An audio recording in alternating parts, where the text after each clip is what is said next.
a todas, a todos. Meu nome é Maria Emília. Vou fazer minha audiodescrição. Eu sou uma mulher branca, com cabelos castanhos, encaracolados, compridos. Estou usando um óculos de grau, né, de correção, com armação grande, quadrada, marrom escura. Estou com brincos de argola dourado, colar de cordãozinho preto e uma blusa preta. Atrás de mim tem uma parede branca, né? Hoje eu vou estar aqui mediando com vocês a nossa capacitação com o Eduardo Tedeschi, psicólogo. Vou fazer sua descrição, Ricardo. Só um minuto aqui.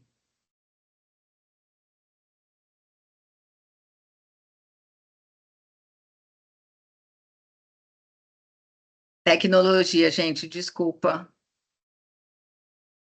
Fala aqui.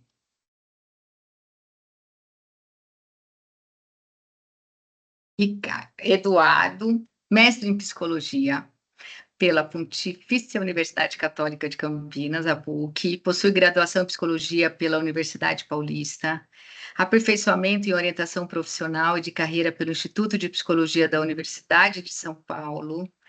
Tem experiência na área de psicologia e docência, com ênfase em psicologia social e do trabalho e na clínica. Atuou na área de psicologia social e na saúde, trabalhando com pessoas em situações de vulnerabilidade. Atualmente realiza atividades de psicologia clínica, no atendimento psicológico e como orientador profissional e de carreira e na docência universitária, lecionando nos cursos de psicologia na Metrocamp e na Faculdade de Indaiatuba.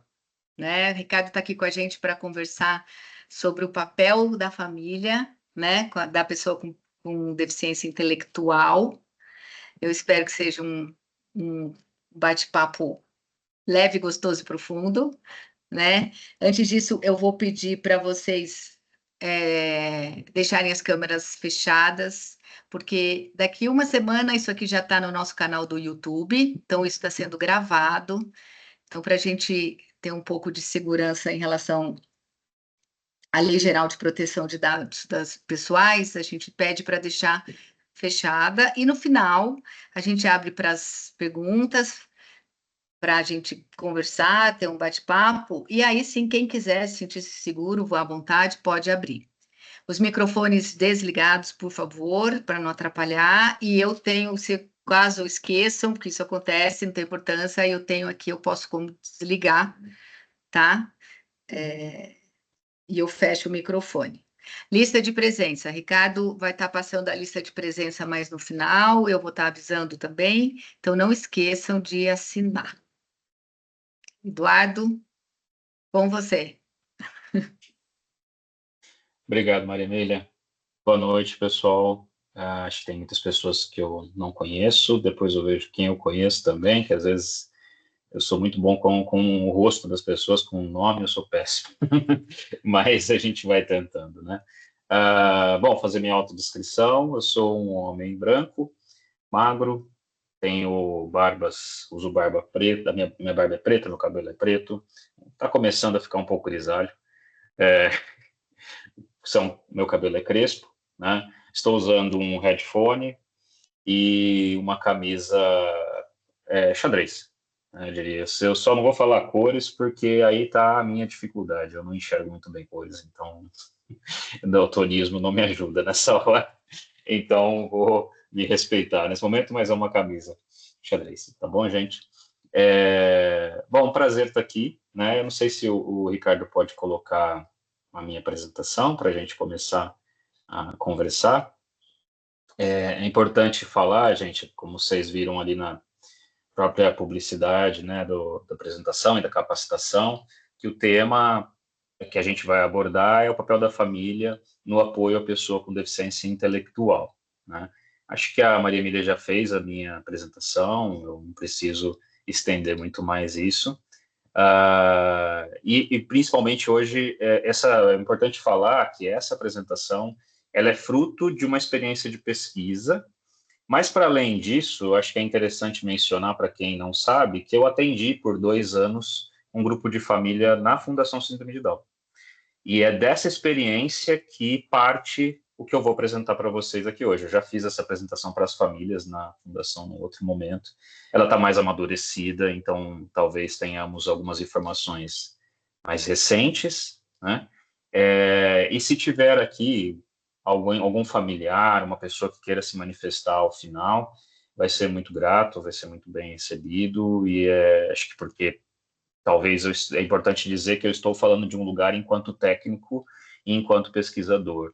Eu não estou falando de um lugar enquanto família, ou pai ou mãe de pessoas com deficiência intelectual ou qualquer tipo de deficiência.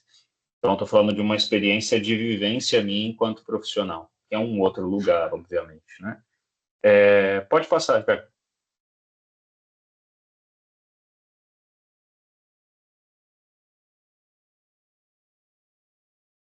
Certo. Obrigado.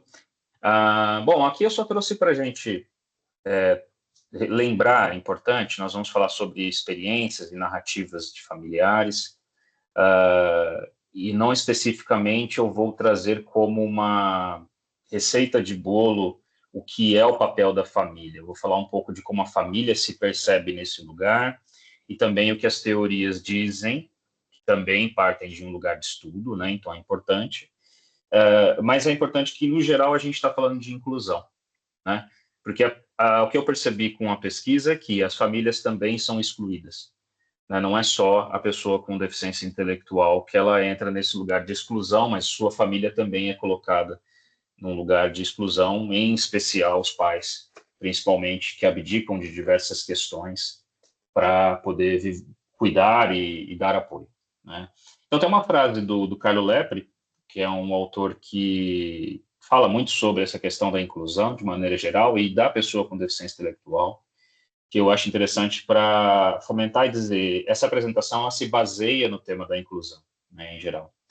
Então, o que ele diz, né? Apesar dos atuais sinais de criticidade, a inclusão social das pessoas com deficiência pode ser considerada fato concreto no plano cultural e no plano direto, uma realidade apoiada por uma importante produção legislativa. Então, o que eu entendo dessa frase, e eu acho que a fala das famílias com quem eu conversei durante a minha pesquisa e tive experiências ali de poder me aproximar dessas pessoas, é muito aquele lugar de, e a gente vai falar um pouco, a inclusão existe, mas ainda precisamos caminhar muito.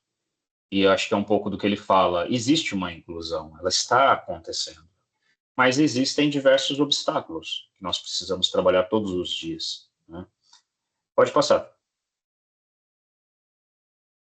Bom, é importante então mencionar que o conteúdo dessa palestra está fundamentado em textos científicos e na experiência profissional e de pesquisa do palestrante, como eu já disse, as minhas experiências, né? Então, parte das informações aqui descritas surgiram por meio da percepção e dos sentimentos de famílias, cujos filhos com deficiência intelectual estão em todas as fases do desenvolvimento humano. Eu fiz uma conversa que a gente chamava de encontros dialógicos, que é um método criado pela PUC, e dessas experiências que eram entrevistas, mas muito mais dialogadas com os pais, você tinha ali, eu consegui fazer conversas com casais, pai e mãe, né, de pessoas com deficiência intelectual, que tinham desde crianças com 4 anos até adultos com 30 e poucos, né? Então, eu tive ali um corte para tentar entender como era a percepção dessas famílias, né? Desses grupos diferentes, o que mudava e o que se assemelhava, tá bom? Pode passar, cara. Bom, para a gente começar, então, dando uma explicação da onde parte, né? O meu trabalho ele se focou na questão do trabalho em si, na experiência da carreira de trabalho. Eu vou tentar ampliar esse leque hoje para falar de algo mais amplo, que é a inclusão, né? E como os pais percebem essa inclusão, como as famílias percebem.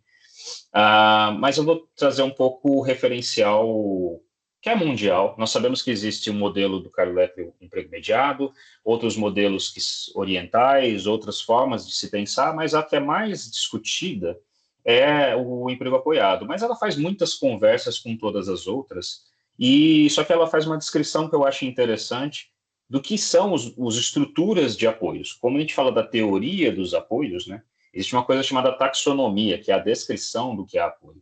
Então, nós temos, a princípio, apoios de profissionais especializados. Então, se, por exemplo, vocês chegarem na fundação, em qualquer outra instituição que trabalhe com pessoas com deficiência, você vai ter o assessor do mercado de trabalho, você vai ter o apoio institucional, você vai ter as tecnologias assistidas e assistivas sendo discutidas, você vai ter as estratégias compensatórias possíveis, você vai ter a orientação de quer que seja esse profissional, se é assessor do mercado de trabalho, se é um job coach, como o próprio emprego apoiado fala, né? Você pode ter apoio, por exemplo, das instituições aí mais gerais, como o SUS, medicamentosos, né? Os serviços de saúde, apoios psicoterápicos, apoios de terapia ocupacional, diversos tipos de apoio, e um possível transporte especializado criado ali nesses apoios de profissionais e de especialistas, né? Também temos o apoio contextual, que é, por exemplo, mudanças em espaços possíveis, então a criação de acessibilidade urbanística, arquitetônica, mudanças para acessibilidade, o mentor orientador, aquele que auxilia na facilitação, na compreensão dos processos, e a criação de novos trabalhos, a criação de novas formas de educação, e programas de assistências específicos, né? Pode passar. Uma outra forma de apoio, então, em geral, que é importante, que é o apoio governamental, a gente está falando das políticas públicas, as políticas sociais, né? A gente tem exemplos aqui claros, como o SUS e o SUAS, por exemplo, entre todos os outros, Ministério da Educação, que vão tentar fomentar projetos que são aplicados por ONGs, por OSCs, enfim, para tentar garantir esses apoios em geral, e para tentar a gente se aproximar naquele que é chamado do principal apoio, reconhecidamente, porque é o que está todos os dias com essa pessoa, que é o pai, a mãe, a família, que quer que seja a estrutura dessa família em si, seja independente se é a avó que cria, se que cuida, quem está desse apoio, quem está dando esse apoio em geral, né? Mas junto a ele, né, também se fala até o apoio para além da família, apoio comunitário. A gente está falando de cuidados pessoais, né, diretamente em casa, mas muitas vezes nós temos a orientação de pares, né, colegas que estão ali no mesmo contexto, colegas de escola, colegas que são da mesma faixa etária, colegas que estão no mesmo lugar, de se tem a mesma deficiência, se está no mesmo lugar de situação de deficiência, membros da família, né? Amigos, vizinhos também são apoios. Muitas vezes vocês devem ouvir, se vocês trabalham com isso, mas uma coisa que a gente ouve é que, eu deixei fulana, que é minha filha mais nova, com a vizinha para eu trazer aqui o fulano, então ela que cuida dele, então às vezes são apoios comunitários, que apoia essa rede de apoios, né? Que apoia essa pessoa, né? A rede social de apoio. Né? E é nesse foco que a gente vai dar hoje, né? A gente vai olhar um pouquinho para esse apoio mais micro ali, que é da família, desse contexto mais íntimo. Pode passar. Bom, então, assim, o que eu pretendo, né, com essa conversa, principalmente?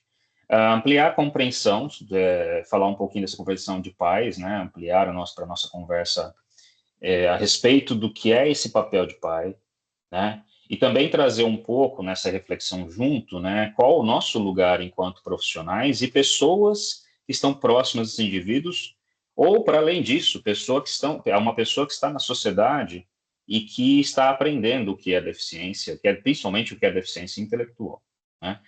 E a partir das narrativas das famílias, das quais eu vou apresentar para vocês, eu vou tentando fazer algumas reflexões sobre isso, sobre como pensamos, como vemos.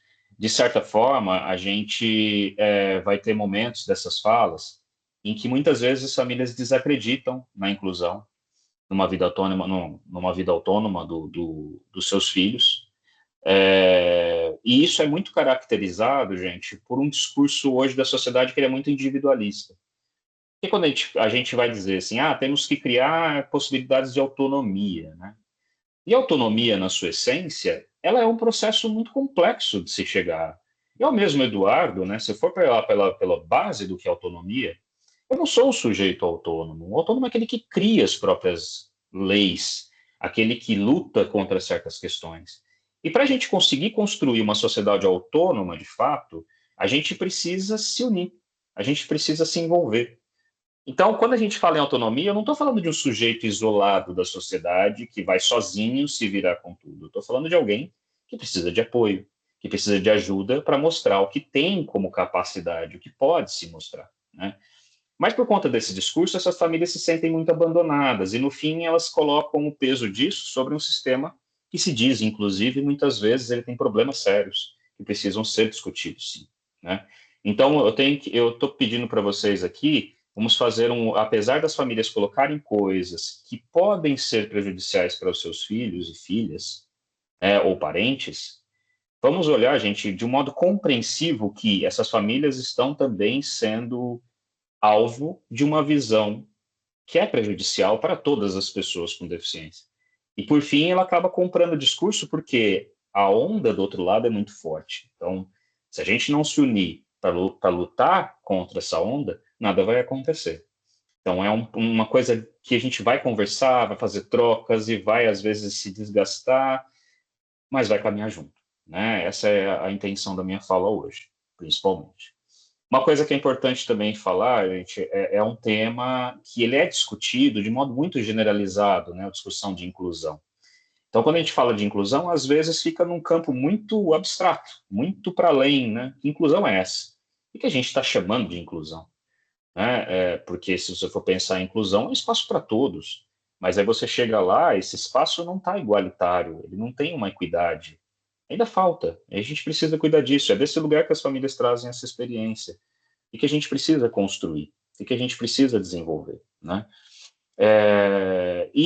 Com relação à inclusão de pessoas com deficiência, em especial deficiência intelectual, a gente vai ter uma questão de que elas são incluídas em todos os setores de maneira precária. Ela chega lá, por exemplo, na escola, às vezes uma pessoa, por exemplo, com deficiência intelectual, ela não tem o material preparado para ela. Ela já chega assim, ó, você tem que se adequar no material que tem para os outros. E às vezes o professor não tem nem, não sabe como lidar com isso, ele não aprendeu a lidar com isso, né? Não foi feita uma formação para isso. E essa família às vezes chega lá e nesse medo do professor, ele às vezes até fala assim, tipo, ah, não tem mais o que fazer, né?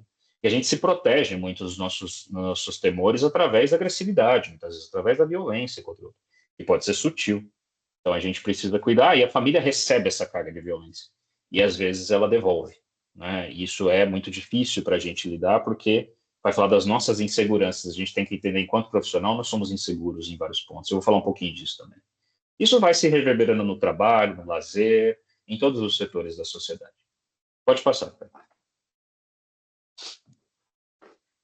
Bom, aqui então eu vou trazer um pouco os eixos da discussão que a gente vai ter hoje, né?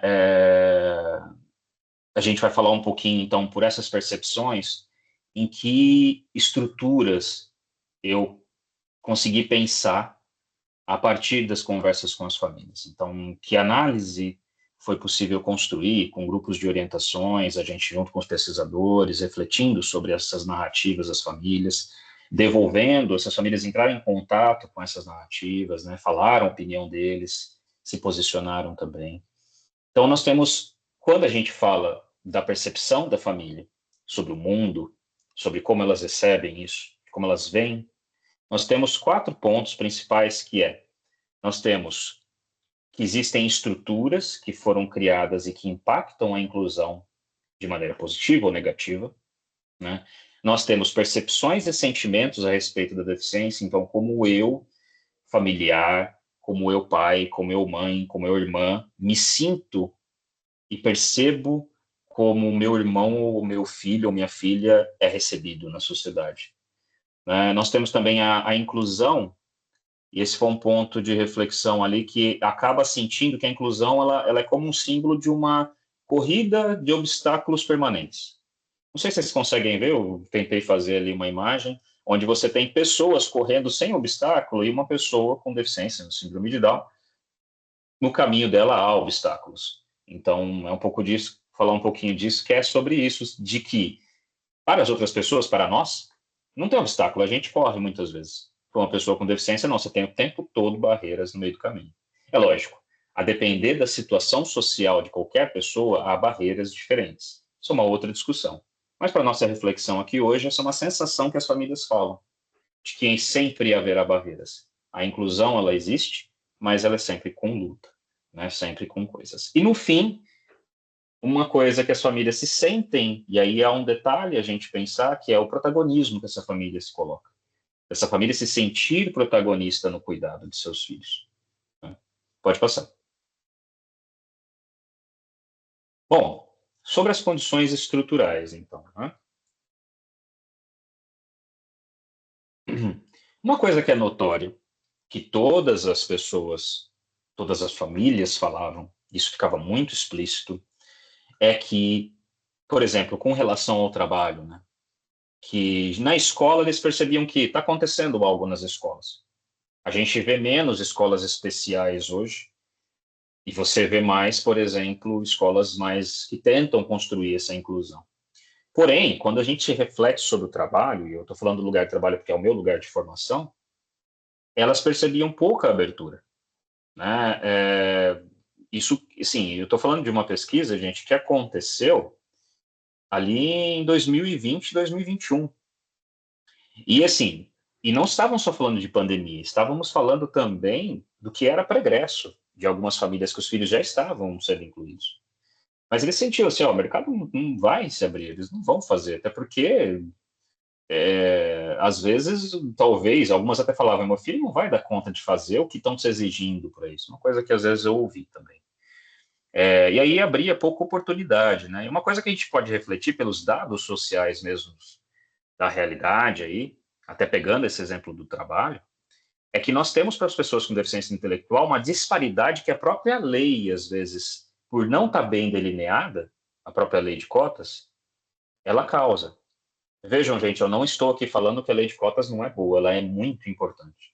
Sem ela, não teríamos incluído todas as pessoas com deficiência que foram incluídas na sociedade. Porém, existe, por exemplo, ela não vai fazer uma equidade dos casos. Então, as empresas, às vezes, incluem só pessoas com deficiência física. Se você pegar lá o número, por exemplo, eu trouxe um dado aqui da RAIS, na época, né? Se você pegar hoje, não mudou muito, que desse total dos 100% de incluídos com deficiência, só 8,9% é com deficiência intelectual. Então, é um número muito baixo em relação a todas as outras deficiências. E você vê ali que mais de 50% é pessoa com deficiência física. E muitas vezes pessoas que vão ser entendidos como aqueles que a empresa não vai ter dor de cabeça para poder fazer um trabalho. É mais ou menos isso, para falar de modo muito objetivo e claro. Né? Então, esse sentimento é real dessa família, ele se esvala algo que é real mesmo da sociedade. Né? Há uma outra questão também, é que existem barreiras nas próprias escolas, no sentido de que o modo como essa pessoa vai entrar em contato com o conhecimento vai ser diferente por uma própria, não só por uma questão dessa pessoa, mas por uma incapacidade da sociedade. Então, essas famílias, elas vão perceber isso, elas vão questionar essas coisas. Então, é que eu estou trazendo questões da sociedade que eles notam. Né? Pode passar. Hum. Os pais, então, vão colocar percepções das barreiras que existem na sociedade, das questões que estão ali da sociedade, que atravessam as coisas.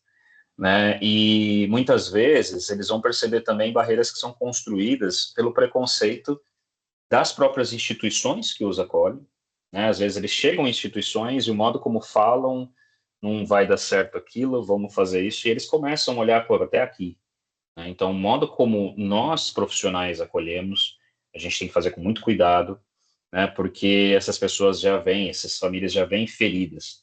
E se a gente faz um acolhimento, independente das condições que esteja, adulto, criança, adolescente, a gente vai pautar ali o modo como essa pessoa vai estar naquela instituição, não vai mudar a realidade dela. E muitas vezes vai continuar aquele sentimento de derrotismo dessa família.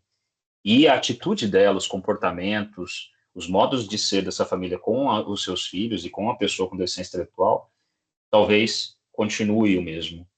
que vai ser um comportamento de excluir essa pessoa, né? Então, cuidado na nossa fala, muitas vezes. Isso também é uma percepção que é da sociedade estruturante e tudo mais. E uma outra coisa que eles notam, que é apresentada em muitos estudos também, é que a legislação ela ainda é insuficiente, né? No sentido de que ela tem uma escrita possível, mas a sua aplicação ainda é um pouco modesta demais, né? Ela não acontece como na sua integridade. E é uma fala que se ouve muito, e vocês devem ter ouvido. A lei é muito bonita no papel, uma coisa que eu ouvi, né? Por um outro lado, a gente pensa assim, mas é a partir da legislação que a gente começa a fazer algo. Então, é importante também, né? Pode passar. Bom, e aí, após essa questão da sociedade que estrutura, quais são as percepções dessas famílias? Há discursos ali, esses próprios familiares, eles vão apontar, olhar mais para as impossibilidades desde a infância, né? Os estigmas que são apresentados. Então, acaba a família comprando um discurso, a princípio, né? Que é aquele discurso que já determina o que será possível para a vida dessa pessoa. O que é vendido pela própria sociedade, ele, hoje mudando muito, mas ainda existe, que é assim, seu filho vai conseguir ir até o ponto tal, que é aquilo às vezes, talvez vá completar o ensino fundamental, né? Ou às vezes não vai entrar para a faculdade. E por mais que a gente esteja observando na sociedade o contrário, às vezes essa família ela entra num ponto que fala realmente não vai dar, né? E ela desacredita. E esse modo de desacreditar dessa família reverbera nessa pessoa. Eu tive até uma experiência profissional mesmo, onde eu acolhi uma mãe que ela vinha com várias questões, até você via uma aparência deprimida, falando assim de, acho que não vai dar certo, acho que não vai isso. E quando eu falei, olha, eu não posso dizer se não vai dar certo. A gente não deixou a sua filha tentar. Como é que a gente vai saber se vai dar certo se a gente não der a oportunidade? E depois de um tempo, até os profissionais que trabalhavam comigo indo incentivando, quando a mãe decidiu pelo projeto da sua filha, que a sua filha queria voltar a estudar, porque ela já era adulta, queria voltar a estudar para se preparar, a mãe falou assim, mandou uma mensagem para a gente, olha, eu vou deixar a instituição porque eu entendi para onde minha filha quer ir. E ela falou, eu agradeço muito, porque se não fosse aquele momento, daquelas falas de vocês, eu não mudaria, né? Continuaria do mesmo jeito. Então, gente, olha que importante, às vezes, uma fala. Se eu acolho essa pessoa e compro esse discurso, às vezes, eu tô fadado a entrar no mesmo campo que ela. E, às vezes, há a possibilidade de ela estar precisando ouvir alguma coisa junto com a gente. Pode ser cuidadoso. A fala tem que ser cuidadosa, porque entenda que essa família já tomou um monte de porrada por aí. E ela vem com esses machucados, essas feridas todas, né? E aí ela vai construir essas visões mais estereotipadas de impossibilidade, né? Que a sociedade joga na gente, né? Essas visões de que, por exemplo, o trabalho dessa pessoa vai ser tutelado, então que vai ser possível, né? Qual é a possibilidade de inclusão do meu filho? Eu vou ter que buscar no trabalho. E isso faz-se como aquilo que a gente fala de uma barreira atitudinal, né? Antes de eu tentar ensinar meu filho a andar de ônibus, eu já sei que não vai dar, porque eu acho que não vai dar, né? E aí, de repente, a pessoa começa a trabalhar, os pais, opa, peraí, tá até discutindo comigo, que história é essa? Assim? Que é isso, né? E vai se percebendo que a gente cria um monte de barreiras. As famílias vão criando várias barreiras que a gente pode diminuir, pelo menos, né? Então, o que às vezes é perigoso, que a gente precisa trabalhar também, é que vai se criando, infelizmente, e não é só para pessoas com deficiência, é geral, às vezes em vários grupos minoritários, mas aqui falando, uma falsa consciência sobre as capacidades de seus filhos, ou sobre as incapacidades. Porque a gente só consegue enxergar as nossas capacidades, gente, ser humano, se a gente se permitir viver aquilo. E a gente também só vai enxergar as nossas incapacidades se a gente se entregar, pelo menos de forma protegida e apoiada, a fazer o que é difícil para nós. Eu, Eduardo, por exemplo, sou péssimo em cálculos, matemáticas, assim. Tentei, mas como é que eu descobri que eu sou ruim? Estudando, fazendo, tentando. Daqui a pouco, quando fiquei mais velho, melhorei um pouco através de exercícios mais práticos, descobri outras maneiras de fazer meus cálculos que facilitassem para mim. Uso ferramentas da internet, né? Quando o pessoal fala assim, tipo, chega lá para mim, quanto dá isso? Esquece.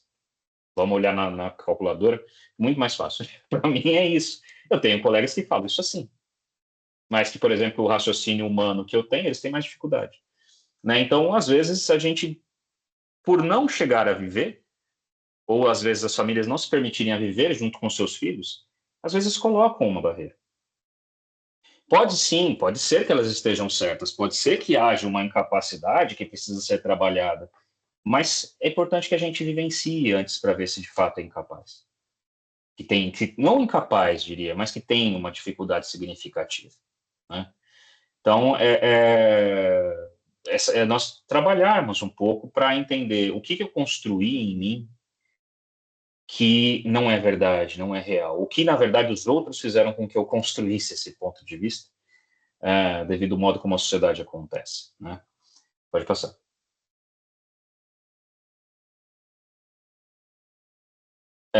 Então, aqui você também tem, a partir desse ponto, desses lugares, né? Uma coisa que eu notei que era o mais delicado para mim, enquanto profissional, que eu olhei assim, poxa, eu me coloquei nesse lugar e eu peço profissionais se coloquem nesse lugar. Que eles falavam, às vezes, assim, estigmas que foram construídos pelo que profissionais disseram para eles. Né? Médicos, psicólogos, terapeutas ocupacionais, professores, pedagogos. Gente. Tipo, eu me coloquei num lugar até de angústia como pesquisador, de falar assim, eu já fiz isso. Eu já usei discursos que mais prejudicaram do que ajudaram. E como é que eu mudo? Né? Como é que eu faço uma mudança nisso? Né? Porque a gente é humano, a gente erra. Né? E eu acho que faz bem o próprio profissional dizer e falar assim, olha, acho que eu te disse algo que não estava certo. Vamos voltar, vamos repensar. Né? Porque essa família compra esse discurso, porque lembra, você tem uma formação e você tem poder. E esse poder acaba atingindo ali essa família. É aquele discurso muito do Michel Foucault, que é um filósofo que eu acho bem interessante, em que ele fala do biopoder, desse poder do profissional, do especialista, aquele que sabe o que diz. E isso reverbera, no fim, na pessoa com deficiência intelectual, de que é esse que não sabe. E ele sabe. Talvez ele saiba mais sobre si, e muitas vezes sabe sobre si do que qualquer outra pessoa. Né? E aí você tem, por exemplo, uma outra questão, né, que vai também surgindo nisso, é que nesses discursos a família vai entendendo a inteligência como algo estático, que é uma falácia que a própria psicologia, na sua ciência, que é a principal ciência que estuda o fenômeno da inteligência é a psicologia, ela coloca ali com muitas questões que a inteligência ela tem muito de fatores culturais. A gente tem que entender o que é inteligência para mim. Inteligência ela também tem muito de estimulado, ela tem muito de construído, porque ela tem muito a ver com conhecimento, que vem da palavra cognição, significa conhecimento. Então, o que eu conheço do mundo, o que me permitiram conhecer do mundo, e às vezes essas famílias, elas, não só os seus filhos com deficiência intelectual, mas a depender da situação social, a depender da situação, até de estar em deficiência, que já é uma situação de vulnerabilidade para a família e para as pessoas, eu chego num lugar onde não me apresentam coisas, não me dão acesso à informação. E aí eu não acesso uma inteligência. E aí, para minha própria segurança, eu falo que ele aprende até os 5 anos, depois disso não aprende mais. Eu ouvi de profissionais formados em instituições de pessoas com deficiência, de modo geral, deficiência intelectual, que disse que as pessoas só aprendem até os 7 anos de idade. Gente, isso é uma mentira. Tá? Isso é uma grande mentira. Pessoas aprendem até o fim da sua vida. Estava eu aqui outro dia ensinando meu avô a mexer com o smartphone. Meu avô tem 93 anos. E aí ele ligou super feliz assim para mim quando ele conseguiu me ligar. Ficamos um mês para aprender a fazer uma ligação. Mas veja, é uma pessoa vulnerável, uma pessoa que já não tem mais as suas condições cognitivas igual a gente. Porque tem já uma depreciação dessas capacidades neurológicas. Porém, eu não posso, para mim, enquanto família, falar, não aprende mais. Não é assim, gente. Tem que pegar, tem que tentar. E foi um mês para fazer uma ligação, mas fez. Tá? E aí ligou super feliz. Olha, então só ligar para estar tudo bem, consegui ligar e dando risada. Por quê? Mostrar que aprendeu. E aí mostrar que a gente está acreditando. Né? Então, aí, para além disso, uma outra coisa, né, até falando dessa questão do aprender na vida adulta, as possibilidades para a vida adulta, a percepção e os sentimentos da família que apareceu com muita intensidade, gente, a gente precisa saber acolher isso, que era o medo da ausência no futuro. Tipo, o que vai ser quando não estiver mais? Esse foi um ponto bastante intenso nas conversas, todos eles, unanimidade, desde o pai da criança até os pais que já estavam na terceira idade, com filhos com mais de 30 anos, e falava assim, tipo, coisas, ah, tipo, o que que vai ser, né? Como é que vai ser? Enfim, né? Vamos passar um pouquinho, isso vai voltar um pouco depois ainda. Pode passar. E aí entra aquela questão de que, a partir dessas percepções dos pais, como é que é entendida a inclusão? Como é que é vista a inclusão por meio da família? Que é, eles veem como um avanço percebido. Essas pessoas com quem eu conversei, eles enxergam como um avanço. Por exemplo, um pai que falou assim, olha, quando eu era criança, tinha um vizinho meu que tinha síndrome de Down, mas eu não vi essa pessoa na rua. Raramente, quando os pais levavam para algum lugar, eu via ele saindo, entrando no carro e indo. Hoje não, assim, eu vou no shopping, eu vejo pessoas com síndrome de Down, eu vou nos lugares, eu vejo, minha filha vai comigo para todo lugar e tá tudo bem, né? Então, ele falou assim, ó, existe uma inclusão acontecendo, não dá para negar. E outros pais também vão dizendo a mesma coisa.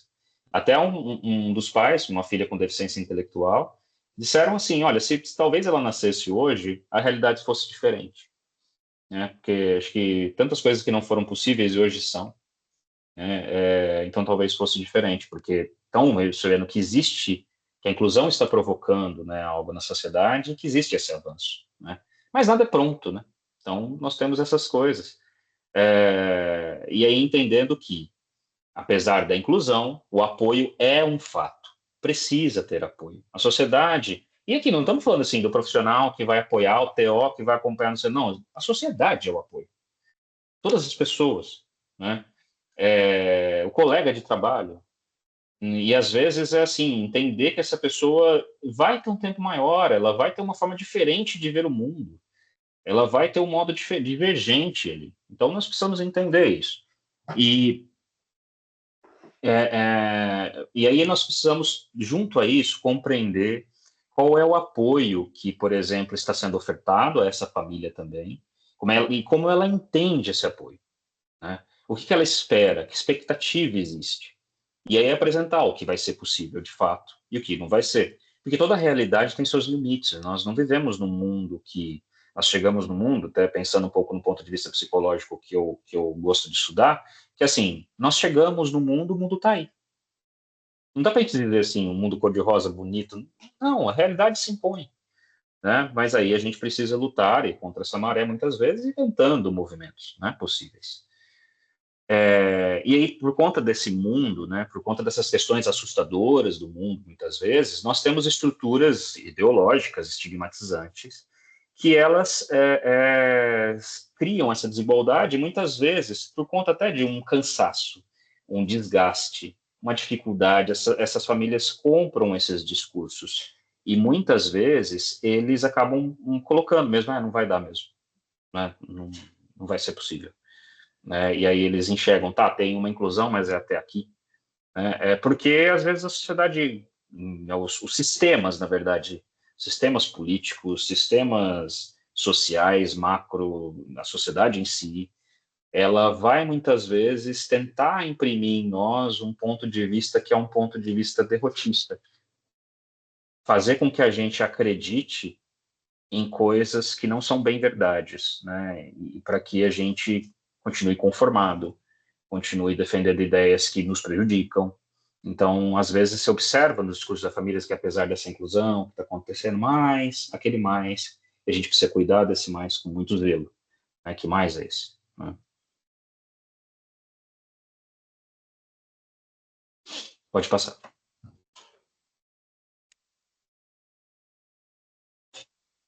Hum. Aqui, então, nós vamos entrar, mais uma vez, falando sobre a inclusão, né? Qual é, eu acho que é importante a gente colocar de novo, retomando só e lembrando que eles sentem a insegurança técnica até aqui. Lembra, gente, que é importante enquanto profissional a gente está sempre se atualizando com o que está acontecendo nesse raciocínio sobre inclusão. Estudos novos vão surgindo, né? Coisas novas vão acontecendo. Mantenham-se atualizados, por quê?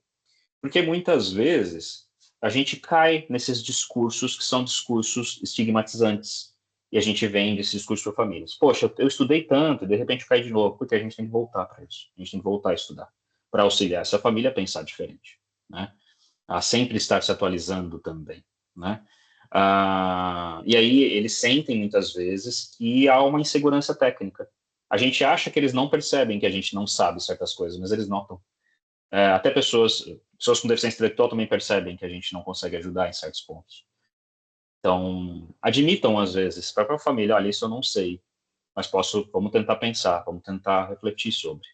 Não se coloquem num lugar assim, tipo, não, isso não pode, e aí você vai agir pelos seus próprios preconceitos, né?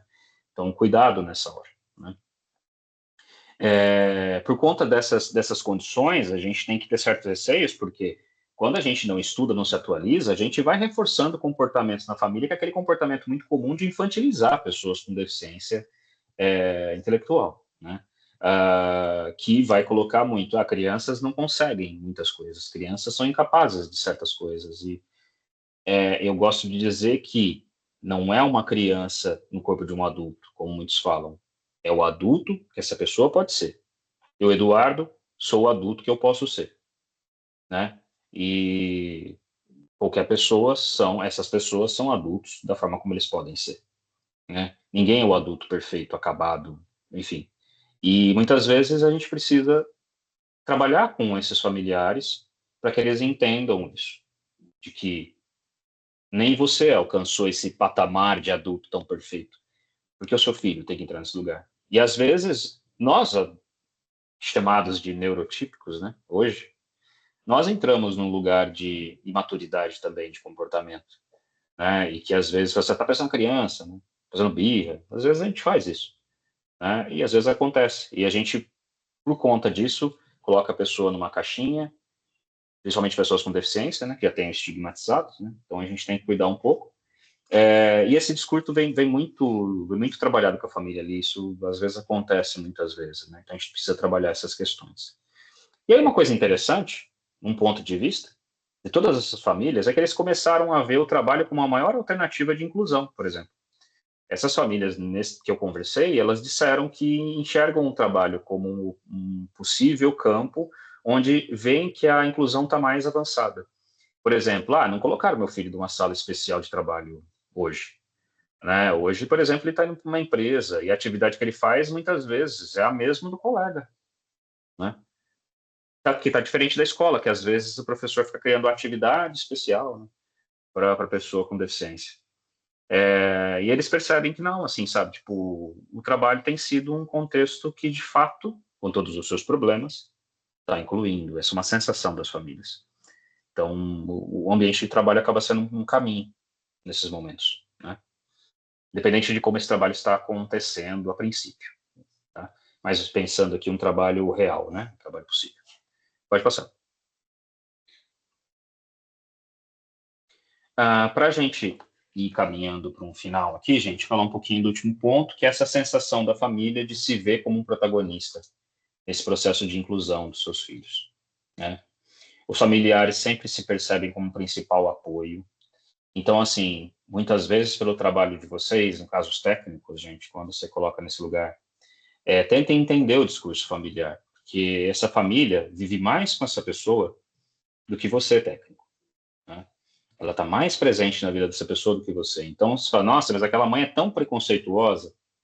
Antes de entrar nessa barreira do preconceito que você criou sobre o preconceito dessa família, para e olha o que ela está me dizendo, né? O que essa mãe vivenciou. Você, não vai conseguir. Aí você, é mesmo? Por que você acha que não vai conseguir? Ouve a história, ouve esse discurso, né?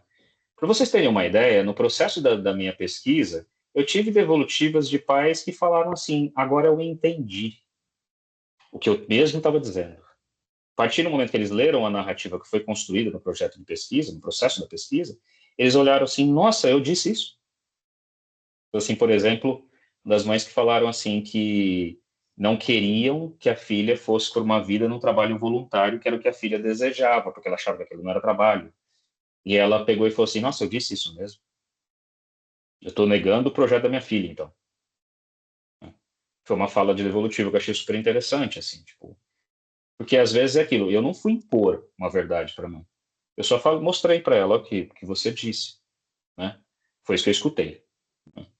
É, e aí você tem ali, até esse comportamento de se sentir como protagonista, a gente vem de um lugar, muitas vezes, que é um lugar de enxergar os seus filhos pertencentes a um grupo inferiorizado, né? E aí, muitas vezes, eles vão se acomodar à situação social existente e falar, não, eu tenho que resolver as coisas mesmo, porque meus filhos não vão resolver, minha filha não vai resolver. Alguns falaram não, os participantes disseram, não, vamos tentar até o fim, mas muitas vezes eles percebiam, até naquele momento onde há aquela sensação de vou deixar e o que vai acontecer? Não, a irmã vai cuidar, o irmão vai cuidar, ou tal pessoa vai cuidar, né? Porque já vem como não possível, enfim. Lógico, se eles falecem, se eles partem, o que quer que seja que aconteça com os pais nesse momento, alguém vai ter que dar apoio, né? Existe a necessidade de apoio, né? Porém, será que é nesse nível? Será que é nesse lugar mesmo? Aí acontece que aí a necessidade de esforços emocionais mesmo para poder pensar os seus filhos nessa busca de independência. Eu poder lidar com o fato de, peraí, mas meu filho está seguindo por um caminho e agora eu, mãe, estou em casa com horário vago, meu filho está trabalhando. Que realidade é essa? Essa família já não se enxerga mais ali, tipo, que lugar é esse, né? Porque eu sempre cuidei e agora vai ficar lá no trabalho, né? Às vezes acontece até de famílias irem para o trabalho, né? Vai lá, chega lá, ei, como é que tá, né? Às vezes quando o filho trabalha no mercado, né, que é público, aquela coisa toda, que é aquele sentimento do tipo, poxa, né, o que está acontecendo lá, aquele medo, né? E em certas situações, o que acontece aqui, gente, é que os pais assumem o protagonismo pelos filhos. E lembrem, o protagonista da história é a pessoa com deficiência intelectual, não o pai, nem a mãe, né? Mas o medo faz isso com a gente fala assim, não, eu sou família protagonista. Você é, enquanto família, protagonista dessa história. Mas quem é o protagonista da vida geral, da existência, é o seu filho. Nesse ponto, você é coadjuvante. Um coadjuvante muito importante. Aquele personagem de filme que a gente destaca, dá o Oscar, né? Dá o prêmio de ator e atriz coadjuvante. Mas você é coadjuvante. O centro é seu filho, sua filha, né? Ou sua irmã, ou seu neto, sua neta, enfim. Lembre-se disso, porque senão você impede certas coisas. Às vezes, impede que essa pessoa caminhe, né? Pode passar. Uma coisa que é interessante na pesquisa, acho que é bom falar, e aí eu peço, se tiver, e as mães, os pais em plantão, se tiver pais, gostaria que ouvissem, majoritariamente na minha pesquisa, quem falou comigo e quem me deu acesso a conversar foram as mães, né? Mães em peso, o papel do gênero ali muito, muito em peso do cuidado dos seus filhos com deficiência. E por um lado, ok, a gente entende que a sociedade é assim, mas por um outro, acho que pede-se então uma família que esteja mais integrada no cuidado, né? Uma família que não seja só a mãe, mas o pai, a irmã, as pessoas. Por quê? É muito pesado para uma pessoa só, gente, lidar com toda a dor que a sociedade joga sobre uma pessoa com deficiência intelectual e lidar junto com aquilo, né? Então, se a dor é dividida, a gente consegue caminhar melhor, né? Ah, então, muitas vezes, por conta desse peso, você acaba podendo cair em situações de descrença, né? E podem influir diretamente na vida dos seus filhos, das pessoas com deficiência intelectual. Então, lembre-se que as nossas atitudes também impactam o outro. Também, às vezes, molda o comportamento do outro, faz com que o outro pegue essas marcas e traga para si. Então, o processo de desenvolvimento, até pensando em carreira, né? Aí tem um ponto interessante da pesquisa, dos filhos que estavam trabalhando, os pais começaram a acreditar nas capacidades que eles nunca tinham visto. Né? Começaram a ver capacidades como, por exemplo, meu filho está pegando ônibus sozinho. Né? Está começando a usar aplicativo, está conseguindo usar cartão para comprar coisas nos lugares, está se impondo a roupa que quer vestir, como quer ir, com quem quer namorar, está tendo sonhos de querer casar. Isso é estranho, né? Mas que legal, por um outro lado. É um medo que por um lado, é um negócio assustador, mas por um outro nossa, então não era assim, é possível algo. Né? E às vezes até a pessoa querendo voltar a estudar, e você vê que uma situação que eu tive experiência foi de um rapaz que as escolas falaram o tempo todo que não ia aprender a ler e escrever. Ele começou a trabalhar no supermercado, ele era obrigado a ler as coisas. E a velocidade com que ele começou a ler as coisas foi aumentando. E aí ele falou, quero voltar a estudar. Ele começou a pagar o Kumon para ele, para voltar a estudar português. Que daí isso é aumentar as possibilidades dele no mercado. Né? Então, a vivência, o que a vivência faz? O que a necessidade faz? Né? E aí, acho que o que é legal do fechamento é que as famílias foram vendo que a inclusão também pode ser uma forma de emancipação da pessoa com deficiência intelectual, mas também uma emancipação da família, para essa família se enxergar não mais como família de uma pessoa com deficiência intelectual, mas como família. Como família do tipo, apesar de eu ser membro de uma família, dessa família, eu também tenho meus projetos. Eu, mãe, posso ir atrás dos meus sonhos. Eu, pai, também posso voltar a fazer algumas coisas que eu quero fazer. Meu filho pode se desenvolver de uma forma sem eu necessariamente estar presente constantemente. Pode ter amigos do trabalho, pode sair com os amigos do trabalho, enfim. Que é a forma de eu entender que então há outros caminhos, né? Em especial a inclusão no trabalho, que foi dando esse senso de liberdade, de alguma forma, de emancipação mesmo, né? Pode passar. Bom, acho que a gente vai abrir para as perguntas, né? Queria saber o que fica para vocês, mas antes eu queria mostrar algumas indicações de filmes e textos, alguns deles. Pode passar também, se quiser, só para mostrar aqui, Ricardo, por favor.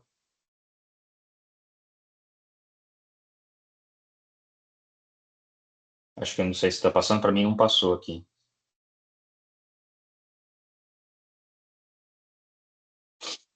Passou agora, obrigado.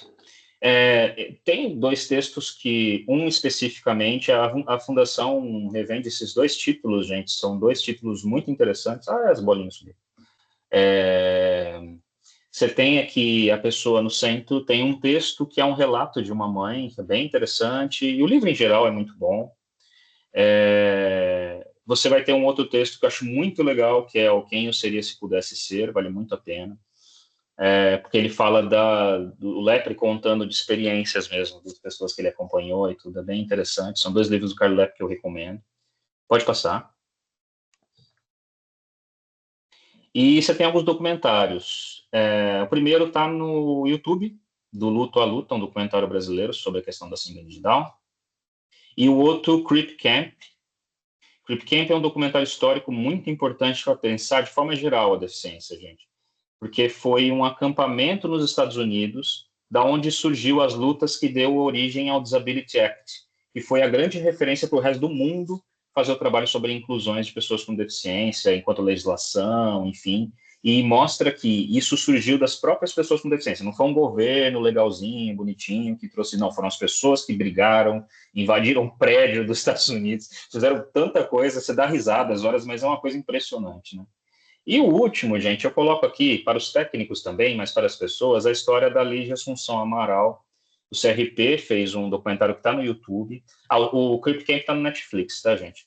Então, quem não tem a conta, pede a conta emprestada comigo e eu levo para assistir em algum lugar. E aí você tem, por exemplo, a Lígia Assunção Amaral conta a história dela. Ela era uma pesquisadora com deficiência. Então, uma mulher com deficiência. Então, ela estava estudando no lugar isso. Então, de forma geral, eu acho que é interessante ver a história dela, os relatos das filhas.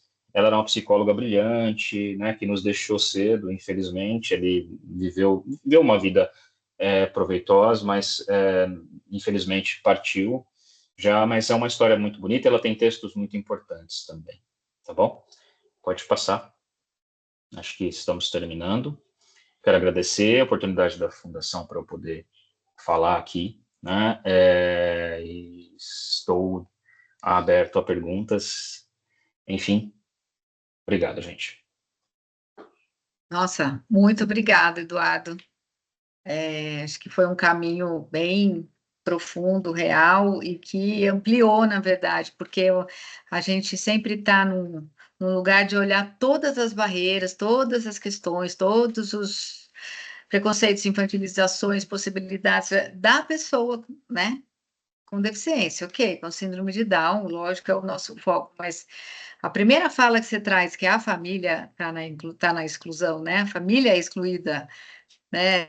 Me veio uma sensação, um lugar, por mais que a gente saiba, né?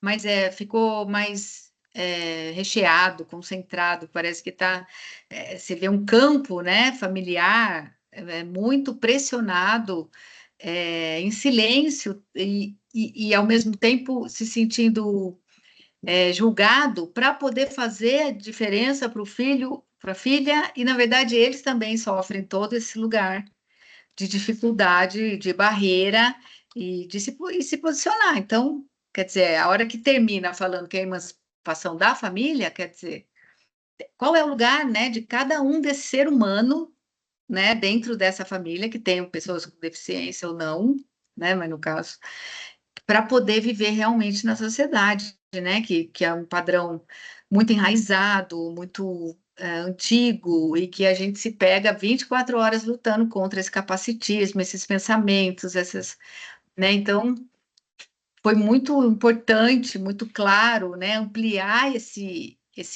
olhar para poder ajudar enquanto profissional, né? Além de ver as nossas próprias capacidades. Enfim, eu Eu acho que deixo você aberto, trouxe, pessoal. só para respondendo, complementando o que você falou, você me lembrou de uma Sim. fala de uma família que eu achei bem interessante, que ela falou assim, olha, você tem uma ideia, eu parei de ir nos churrascos de família. Eu chego lá, é todo mundo querendo me dizer o que eu tenho que fazer na vida da minha filha. Pois é, pois É o é. tempo todo. E aí eles falaram assim, olha, parafuso que aperta demais espana. Sabe, foi assim, tipo, e eu cansei, eu sentava para tomar minha cerveja, você levou seu filho não sei aonde? Você fez não sei o que lá? Você fez não sei o que lá? Eu Você disse, conhece não sei quem? Você já teve. exato, assim, gente, eu vim para uma festa para conversar, eu vim para uma festa para outro assunto, eu não posso ser uma pessoa, tem que ser uma família de uma pessoa com deficiência, né? Então, essas coisas mesmo que a gente não olha, né? São detalhes, né? Que Sim, são muito sim. importantes também, né? Sim, e isso de não ter uma sala especial dentro do trabalho, eu achei muito interessante pensar assim, né? Porque tem como a salvação na escola, então tem a sala de recurso, então tem a educação especial, né? Aquilo, o papel é lindo, na prática é outra coisa. Por outro lado, algo está assim acontecendo, mas de uma certa forma ter um lugar crescendo para esse apoio para a pessoa e a família que vem antes e durante e depois, né, precisa ser olhada num outro lugar, mesmo estando no mesmo lugar, né? Achei muito interessante isso, de levar para esse lugar, né? Ó, a Luzia está falando, eu já vou faz tempo, acho que nas festas, é isso, Luzia? Já parou de ir nas festas, né? Ah, já parou de, né? Eu já Morgana, não vou fica a faz tempo. gratidão. Morgana dizendo que fica a gratidão pelo ensinamento. Ah, é aqui embaixo, faz tempo. Né? Então, quem mais? Gente, olha, a lista está passando, não está aí, né? Está passando, é bom, lista, passa a lista. Não deixem de assinar. Se alguém quiser abrir a câmera para falar, para dizer alguma observação. Eu anotei muita coisa foi fazendo muito link, né? Assim, de toda a trajetória que a gente vive no dia a dia, né, para cuidar dessas pessoas e em contato com as famílias, e processos na escola em, em especial.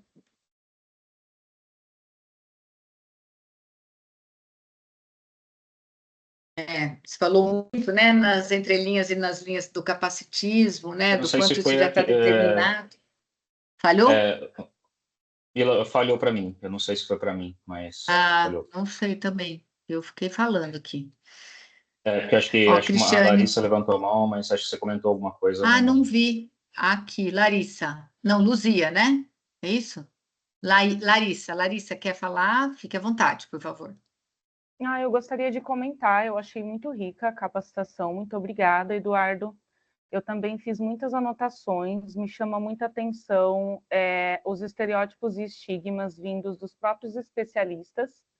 Antes de estar trabalhando pelo SUAS, eu era da educação e eu conheci professores que emitiam, como que eu posso dizer, eles diziam sobre as pessoas e a torta é direita, assim, essa pessoa deve ter isso, essa pessoa tem aquilo, a todo momento, né? E o quanto que é triste e cruel também o não preparo, né? E o não cuidado também para com as famílias e para com a pessoa com deficiência. Me chamou muita atenção também a inteligência sobre fatores culturais, o quanto que é importante a gente entender o contexto cultural da pessoa, antes de dizer sobre a inteligência e o aprendizado. Eu fui voltando para muitos atendidos meus enquanto profissional, e foi muito rico e importante mesmo nesse sentido. Anotei também as referências aqui e a questão do cuidado também ao falar com essa família, ao considerar todas as dores que a sociedade joga em cima dela. Eu acho que isso é muito importante mesmo, porque enquanto profissional, às vezes a gente deixa isso, né, ultrapassar, assim, né, às vezes com uma certa até impaciência, insensibilidade mesmo, no trato com uma família que está ali vivendo 24 horas por dia com a pessoa e que chega com uma carga emocional e uma carga de dor que a sociedade deposita sobre ela muito grande. Então foi fundamental, ainda estou elaborando e processando, vou olhar depois para as minhas anotações e revisitar, mas eu agradeço aí toda a contribuição. Obrigada. Imagina, Larissa, obrigado também pela sua contribuição. Se você quiser, depois eu posso encaminhar, tem um artigo publicado pela Psicologia Ciência e Profissão, com um resumo da minha dissertação.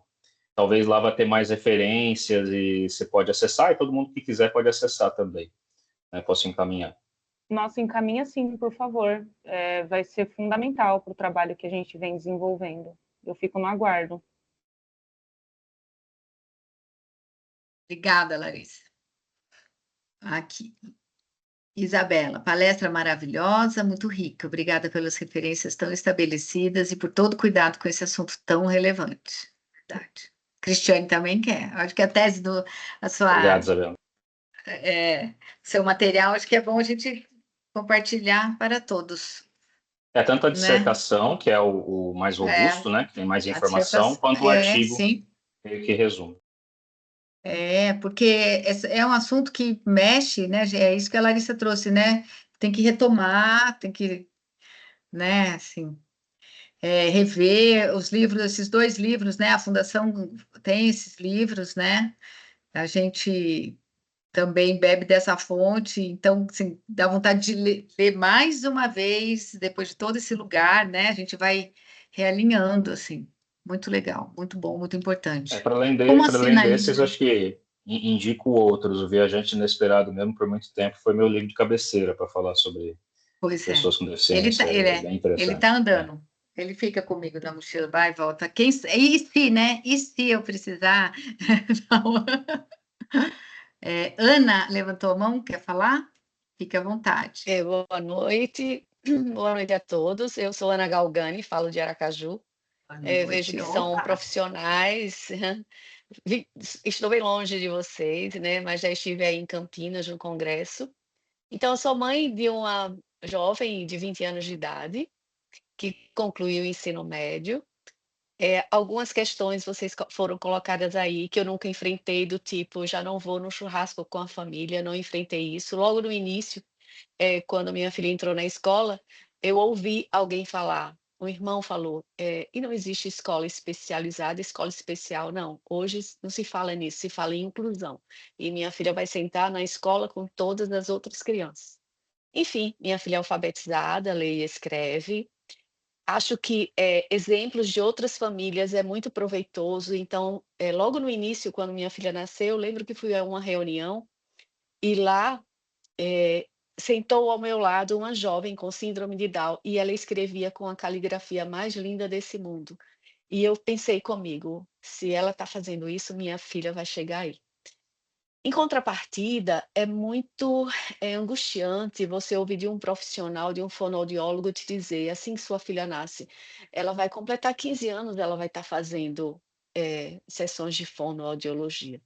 Gente, enfim, minha filha terminou o ensino médio em 2022, prestou o Enem, e aí vem agora a questão que mais me angustia na atualidade, né, entrar no ensino, universitário.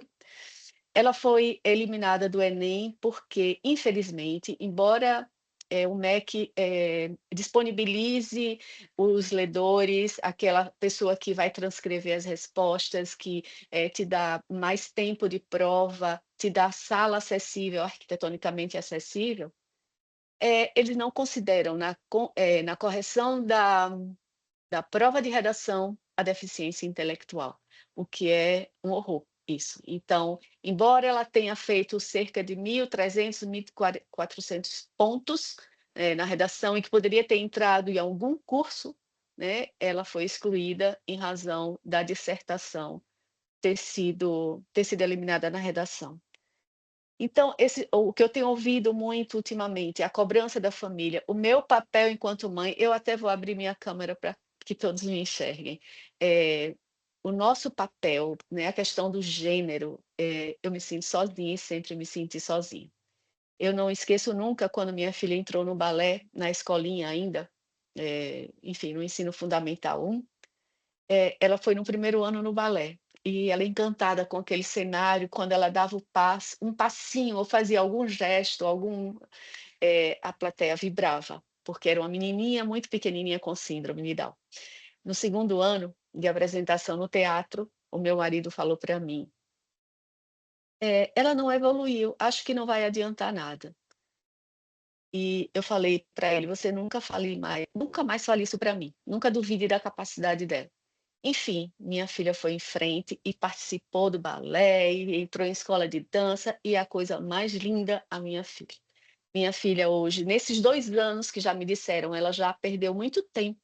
Não, minha filha não perdeu muito tempo. Minha filha faz aula no IASG, porque eu sei que um dia uma pessoa com síndrome de Down era poliglota. Então, esses exemplos de outras famílias é fundamental para nós, famílias. Minha filha faz aula de bateria, minha filha faz aula de canto, ela ainda recebe, recebemos orientação de uma psicopedagoga e estamos esperando chegar o momento adequado para que ela continue a vida dela, a vida acadêmica, seja numa universidade, seja em algum curso que possibilite que ela desenvolva mais as habilidades dela, que são muitas. Então eu queria falar enquanto mãe, e, né, era isso, porque me parece que são muitos profissionais aí, pelo que o doutor Eduardo Tedeschi falou, e gosto de contribuir com outras famílias, né, e essa troca é muito importante, e o aprendizado para mim é constante. Então, desde que minha filha nasceu, foram livros e livros que eu comprei, congressos e congressos que eu fui, e é fundamental a gente estar sempre aprendendo com vocês. Muito obrigada. Muito obrigado mesmo, Ana. Acho Uau! que o Muito relato família, eu até falei para a Mila, seria legal se tivesse famílias, que eu acho que é é, importante, e que legal que tem. obrigada, Ana, muito bom. Que relato potente. Não sei quem. Isabelle. Palestra aí, Renata. Palestra que inspira, como também me provoca, enquanto assistente social, em relação aos desafios da atuação com pessoas com deficiência e suas famílias. Agradeço pelas contribuições e reflexões valiosas no compromisso com a inclusão.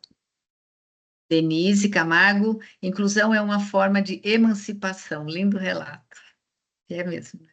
Cristiane, parabéns para essa mãe.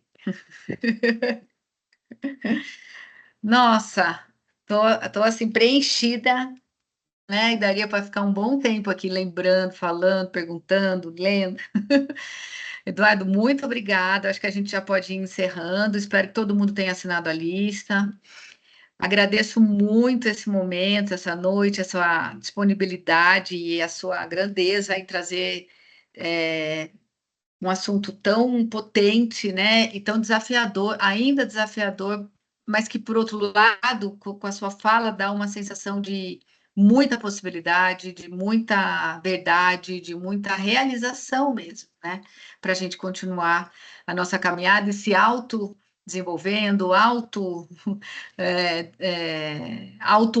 né? Para poder realmente enxergar essas pessoas num lugar de...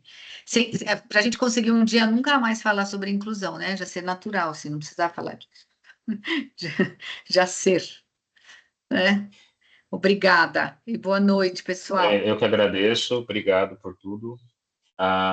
Eu acho que tem uma coisa que eu coloco para os profissionais, até pela fala da Ana, né, que é mãe, a gente tem que ser mais humilde, muitas vezes, né? A gente precisa ouvir mais. Então, isso é importante e que bom que tem mães que estão estudando, que estão se preparando, né? Acho que teve gente que levantou a mão, não sei se Então, é quer isso que eu estou falar. vendo. A Ana, acho que já falou, a Luzia quer falar de novo? Quer falar? Na verdade, eu levantei a mão sem querer, mas, mas eu Fala, vou então. falar assim, eu vou falar uma coisa que me chamou a atenção. Quando o Eduardo falou que algumas famílias pensam, ele não vai conseguir andar de ônibus. Então, se não conseguir andar de ônibus, que tente andar de bicicleta, se não conseguir andar de bicicleta, que vá a pé, ou que a gente arrume um local mais próximo. O que a gente não pode é desistir, porque assim como o Eduardo, ele não tem habilidades matemáticas e ele arrumou um plano B, então que a gente seja capaz de arrumar um plano A, B, C, D, até o Z, se for preciso, né? Porque a gente, como mãe, às vezes tem vontade de colocar num potinho, por proteção mesmo, mas a gente não pode desistir. A gente não pode desistir porque até pessoas típicas aprendem de diversas formas, de diversas maneiras. Então, a gente tem que encontrar esse lugar de aprendizado, porque é possível, qualquer coisa é possível. É isso. Muito obrigada. Obrigada, Luzia. Obrigada. A Obrigado, gente tem que Luzia. oferecer, né? A gente oferece e eles que dizem. É muito bom. Obrigada, gente. Boa noite. Até a próxima capacitação em março. E acompanhe nas redes sociais, né? Para a gente poder participar. Beijos.